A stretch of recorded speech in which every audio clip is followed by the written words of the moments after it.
తాడేపల్లిగూడెం నుంచి ఇవాళ ఈ సమావేశానికి వచ్చిన ముఖ్యమైన పార్టీ కార్యకర్తలకు, నాయకులకు, ప్రజాప్రతినిధులకు అందరికీ కూడా హృదయపూర్వకంగా వెల్కమ్. రఘుని మీ అందరినీ కూడా పరిచయం చేస్తూ ఈ నియోజకవర్గ ఇన్ఛార్జ్ బాధ్యతలు అప్పచెప్పడం జరిగింది. ఇక రాష్ట్రంలో పరిస్థితుల గురించి నేను చెప్పాల్సిన అవసరం లేదనుకుంటా. బహుశా ఈరోజు రాష్ట్రంలో పరిస్థితి ఏమిటి, చంద్రబాబు నాయుడు గారి పరిపాలన ఎలా ఉంది అన్నది నాకన్నా కూడా, మీలో ఎవరికి మైక్ ఇచ్చినా కూడా నాకన్నా చక్కగా చెప్తారు.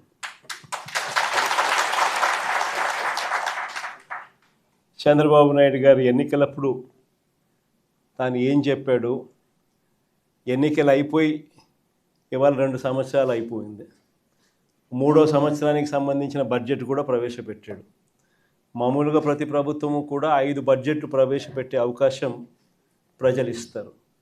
అలాంటిది చంద్రబాబు నాయుడు గారికి 3 బడ్జెట్లు ఇప్పటికే ప్రవేశపెట్టాడు. అంటే ఇక మిగిలి ఉన్నది కేవలం 2 బడ్జెట్లు. ఈ 3 బడ్జెట్లు తాను ప్రవేశపెట్టిన పరిస్థితుల మధ్య చంద్రబాబు నాయుడు గారి ఈ 2 సంవత్సరాల పరిపాలన కూడా ఒకసారి పూర్తి చేసిన పరిస్థితుల మధ్య, 3వ బడ్జెట్లో కూడా అదే రకమైన మోసాలు చేస్తూ ఉన్న పరిస్థితుల మధ్య ఒక్కసారి రాష్ట్రాన్ని గమనిస్తే, చంద్రబాబు నాయుడు గారి పరిపాలన గమనిస్తే ఈరోజు మనకు కనిపించేటివి ఏమిటి అని అంటే, సూపర్ 6లు అన్నాడు, సూపర్ 7లు అన్నాడు. ఎన్నికలకు ముందు ఇంటింటికి వెళ్ళి ప్రతి ఇంటికి బాండ్లు ఇచ్చినాడు. ఆ బాండ్ల మీద పవన్ కళ్యాణ్ గారి సంతకము, ఈయన సంతకము, ఇద్దరు సంతకాలు పెట్టిన బాండ్లు ఇచ్చినారు. త్రికరణ శుద్ధితో మేమిద్దరం కలిసి ప్రమాణం చేస్తూ ఉన్నాము, జూన్ 2024 నుంచి మీ ప్రతి ఇంటికి ఇవన్నీ వస్తాయి అని చెప్పి ఏకంగా బాండ్లు ఇచ్చినారు. అలాంటి బాండ్లు ఇచ్చి సూపర్ 6లు, సూపర్ 7లు అని చెప్పి ఇవాళ అవన్నీ కూడా పూర్తిగా మోసాలుగానే మిగిలిపోయిన పరిస్థితుల మధ్య ఈరోజు మనం చంద్రబాబు నాయుడు గారి పరిపాలనలో మనం చూస్తూ ఉన్నాం. మేనిఫెస్టో అన్నది మన హయాంలో, మేనిఫెస్టో అన్నది ఒక భగవద్గీత కిందనో, ఒక బైబిల్ కిందనో, ఒక ఖురాన్ కిందనో భావిస్తూ 99% హామీలు నెరవేర్చినాము అని చెప్పి ప్రజల దగ్గరికి గర్వంగా తలెత్తుకొని చెప్పిన పరిస్థితి మన పార్టీ, మన హయాంలో జరిగితే, ఈరోజు మేనిఫెస్టో అన్నది చెత్తబుట్టలో పడేసిన పరిస్థితులు మళ్ళీ ఈరోజు చూస్తూ ఉన్నాం. కేవలం మారిందల్లా ఒక జగనే. జగన్ ఉన్నప్పుడు పరిస్థితి ఏమిటి, జగన్ లేకపోతే పరిస్థితి ఏమిటి అన్నది మాత్రమే తేడా. గమనించినట్లయితే ఈరోజు పరిస్థితి ఏమిటి అని అంటే, గతంలో చంద్రబాబు నాయుడు గారు చెప్పినట్టుగా జగన్ ఇచ్చేటివన్నింటినీ ఇస్తాను, జగన్ ఇచ్చేటివే కాకుండా అంతకు మించి సూపర్ 6లు, సూపర్ 7లు ఇస్తానని చెప్పిన పెద్ద మనిషి ఈరోజు పరిస్థితి ఏమిటి అని అంటే, బిర్యానీ పెట్టలేదు ఎలాగూ, ఉన్న పలావ్ కూడా పోయింది అని చెప్పి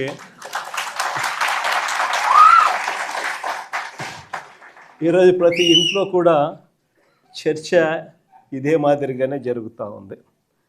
ఒకవైపునేమో సూపర్ 6లు, సూపర్ 7లు మోసాలుగానే మిగిలిపోయిన పరిస్థితులు, మరోవైపున మన పథకాలన్నీ కూడా రద్దయిపోయి ఈరోజు పూర్తిగా చిన్నాభిన్నమైపోయిన పరిస్థితుల మధ్య గ్రామీణ ఆర్థిక వ్యవస్థ ఈరోజు కనిపిస్తూ ఉంది.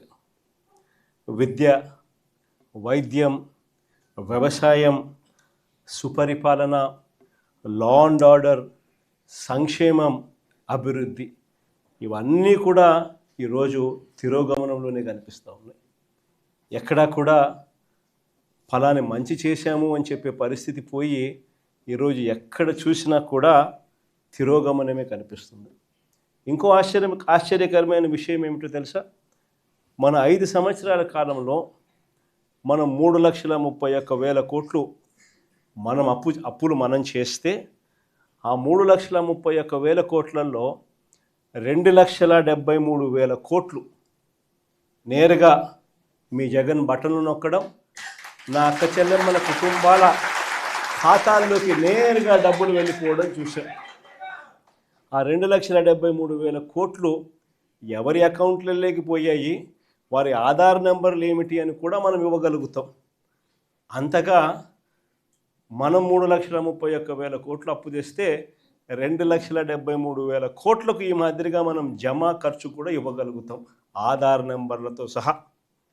కానీ ఇదే చంద్రబాబు నాయుడు గారు ఈ 2 సంవత్సరాలు తిరక్క మునిపే మనం 5 ఏళ్లలో 3,31,000 కోట్లు అప్పు చేస్తే ఈయన 2 సంవత్సరాలు తిరక్క తలికే 3,52,000 కోట్లు తాను చేసిన గ్రాస్ అప్పులు, తాను చేసిన కమిటెడ్ అప్పులు ఏకంగా 3,52,000 కోట్లు దాటాయి. మరి ఈ 3,52,000 కోట్లు ఏమైనాయి? ప్రజలకు ఎందుకు బటన్లు లేవు? ప్రజల ఖాతాల్లోకి ఎందుకు రావడం లేదు? ఈ డబ్బంతా ఎక్కడికి పోతా ఉంది? ఎవరి జోబీల్లోకి ఈ డబ్బంతా పోతా ఉంది అన్నది ఈరోజు ప్రతి ఇంట్లో కూడా చర్చనీయాంశమే. ఆశ్చర్యం కలిగించే విషయాలు ఇవన్నీ. మన హయాంలో మనం ఎలా చేయగలిగాము? జగన్ హయాంలో జగన్ ఎలా చేయగలిగాడు? జగన్ వెళ్ళిన తర్వాత చంద్రబాబు నాయుడు ఎందుకు చేయలేకపోతా ఉన్నాడు అన్నది ఈరోజు ప్రతి ఇంట్లో కూడా చర్చ జరుగుతూ ఉంది. ఎందుకో తెలుసా? జగన్ చేయగలిగాడు, చంద్రబాబు నాయుడు ఎందుకు చేయలేకపోతా ఉన్నాడు? కారణం ఒకటే, రాష్ట్రానికి రావాల్సిన ఆదాయాలు జగన్ హయాంలో పుష్కలంగా రాష్ట్రానికి సంబంధించిన ఆదాయాలు రాష్ట్రానికి వచ్చేటివి. ఈరోజు చంద్రబాబు నాయుడు గారి హయాంలో ఎక్కడ చూసినా కానీ దోచుకో, పంచుకో, తినుకో.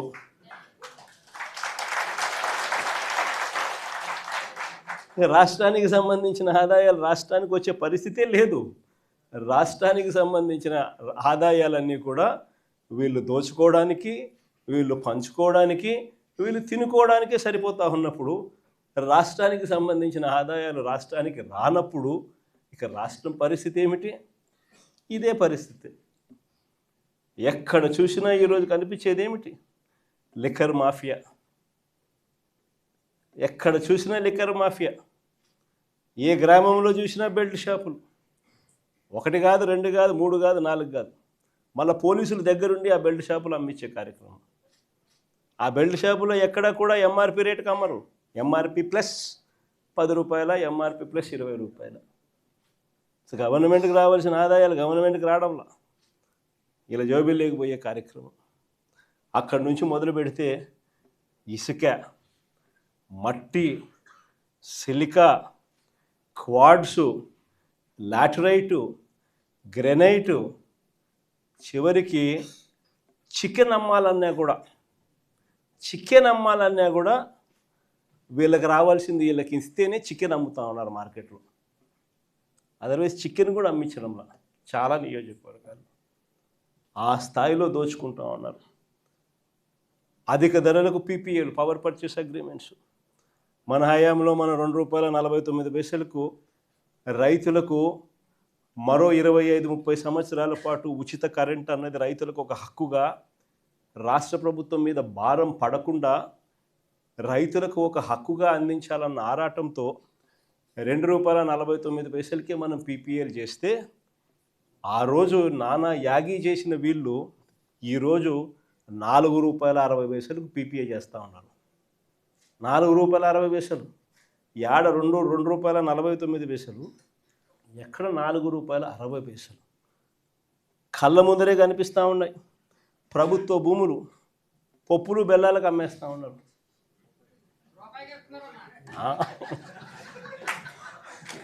కొన్ని